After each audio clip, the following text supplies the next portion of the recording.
Hello to those of you joining us on YouTube. Today's theme is Seasons of Growth. Seasons of Growth. And this morning we're going to be considering the 4 seasons here in the Northeast. So raise your hand when I call out your favorite season. Spring. Spring. Come on, spring. All right, spring. Summer. That's okay. Fall. All right. Winter. Okay. All right. Winter and spring, little light. That's all right. So most of us have a favorite season. And there might be a season that you dislike and wish we could kind of skip over. But that's not how it works. Each season contributes to growth, as it is with the seasons of our lives. And as we think about the seasons, we're going to ponder the process for planting crops. We're going to be farmers today. Maybe a vegetable garden if you like being kill everything you try to plant. So when we think of the seasons in conjunction with planting, it becomes evident that each season has aspects and opportunities for growth, hard work, and rest. So let's start with spring.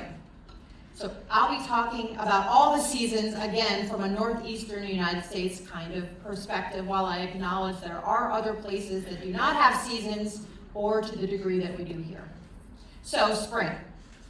What are some things that you think of when I say the word spring? What things do you look forward to in spring? Bees, flowers. Warmth. Yes. So birds singing. Yeah, that's what I think of. So overall, spring is a time of hope and renewal, rebirth. Most animals are born in the spring. So we see fawns and nests of baby birds and baby geese. And on the flip side of all the wonderful things about spring, there's often lots of mud, wind, and rain. So each season has amazing aspects and ones we would rather not have to deal with.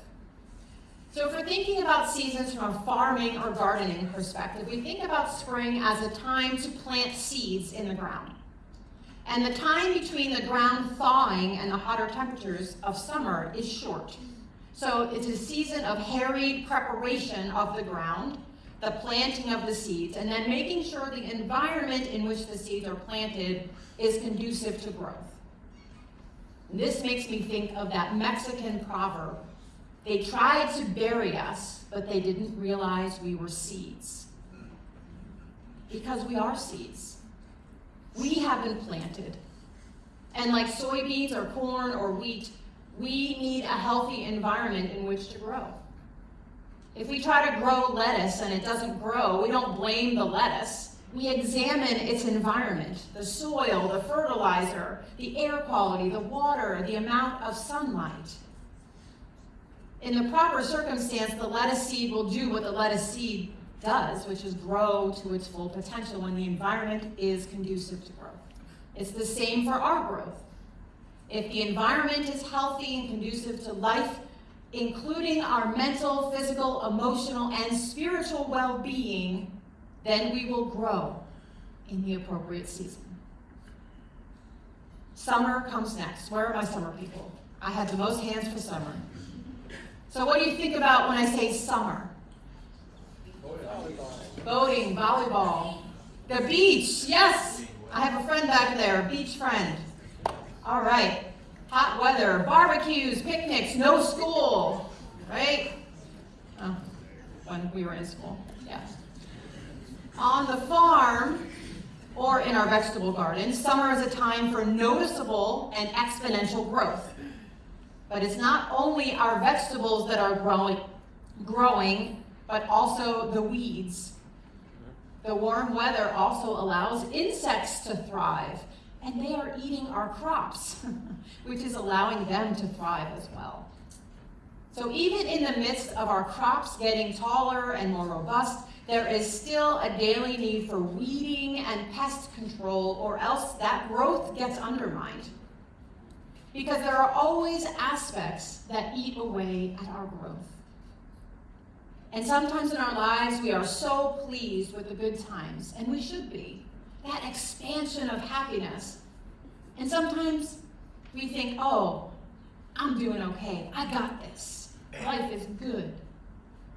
And we slack off on pulling the weeds of resentments. Or maybe we stop attending meetings, which keeps those pesky, growth-eating bugs at bay in our lives. Summer can be fun and carefree, but there is still work to be done so that our seeds can come to full fruition. Okay, what about fall, y'all? Football. Leaves, pretty leaves. Halloween. Yes, absolutely. Candles, slippers. What? Yeah. Crisp air, right? It's sweater weather. Sweater weather. Like sweaters. All right. There are a lot of wonderful things about fall. I'm a fall girl. But like any other season, there are drawbacks. There's less light. Boo. Sometimes the temperatures are not only cool and crisp, but cold. And let's not forget that those beautiful leaves turning colors because they're dying. It's the end of their life cycle. And another downfall is breaking all of those leaves. For crops and gardens, fall is a time for harvest. All that growth, reaping the benefits of all the hard work of the ground prep and planting and tending of the seeds in the spring, and the maintenance and damage control of the summer. Sometimes our harvest means we are sustained for the long winter via what we have grown, or maybe the money from what we made, or maybe both. However, there are some seasons of harvest that we didn't reach the goal. There are some times where the harvest did not meet our expectations, and we are left with the question of what now? We put all of this time and work into this, literal seasons in our lives. And the disappointment in a small harvest, or maybe no harvest, is real and devastating. Maybe it's a financial thing, a relationship, a legal issue, a health problem. No matter the time and effort put in, the harvest is never guaranteed. But we also won't know what could have happened if we don't attempt to grow great things. All right, winter folks, my 3 winter folks, where are you? All right. And I know some places don't get snow and ice, but with that said, what are some things you think about when I say winter? Cold. What about like sledding? Snow people? Snowboarding? Yeah, hot cocoa. Ice fishing. Holidays. Fireplaces. Yeah, see, there are good things about winter. Winter is also, as mentioned, a time of dark coldness. Around here, you have to get bundled up to go outside in many layers, and driving can be very dangerous in inclement weather. And walking, yes. Winter is a time when it seems like nothing significant is happening in the crops or gardens, right? There's nothing tangible that we can see, at least not above the ground. But there is plenty going on inside plants and trees, in the soil, even in the dens of hibernating animals. The earth itself has a unique expulsion and healing process. So I'm going to read you an excerpt from Jennifer Duke's Lee book, Growing Slow, about her family's farmland where the crops grow each year. She says this: over the winter, water under the soil freezes, and when it does, it expands and pushes upward the rocks. The freeze-thaw cycle will eventually produce enough force to heave buried stones forth. It's a miracle, really, that a solid lump can be pushed against the forces of gravity to find its way toward the light. This is the labor and delivery of Mother Earth. And it turns out Mother Earth can birth some pretty big babies. Any farmer will tell you that rocks that surface in the fields are a nuisance, but they simply must be dealt with. If they are left in the fields, even fist-sized stones can harm the farming equipment during cultivation, planting, and harvest.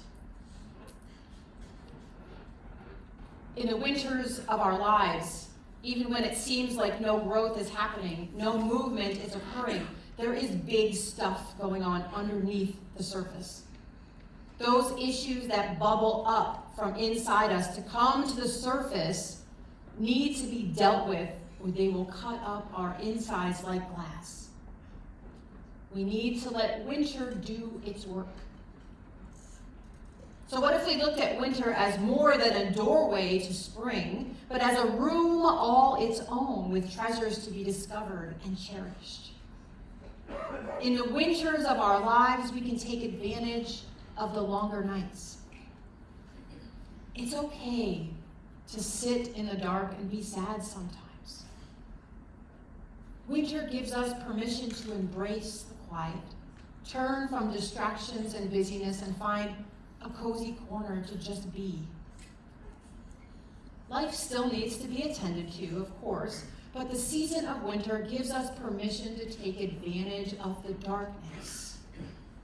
Slow can be a gift and can be restorative for us if we choose to allow that. We can slow down. It is possible. Think about what it must have been like before electricity, indoor plumbing, vehicles, and the technology as we know it today. Winter forced people to slow down. They had no choice. The lack of light caused them to go to bed earlier, stay home in the frigid temperatures around wood-burning fireplaces.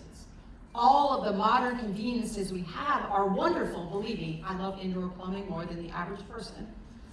But they also break our connection with nature and the seasons and their significance to the rhythm of our lives. Our higher power is with us in every season. We can trust that. Even if it feels like there is no movement, no growth, no hope, even sometimes. Turn to your higher power. It depends on the season in which you find yourself. It may be a winter season where the growth is in your character, in the deep places in your spirit. It may be a time to prepare the ground, like in the springtime, perhaps a new chapter. Fresh seeds are soon to be planted.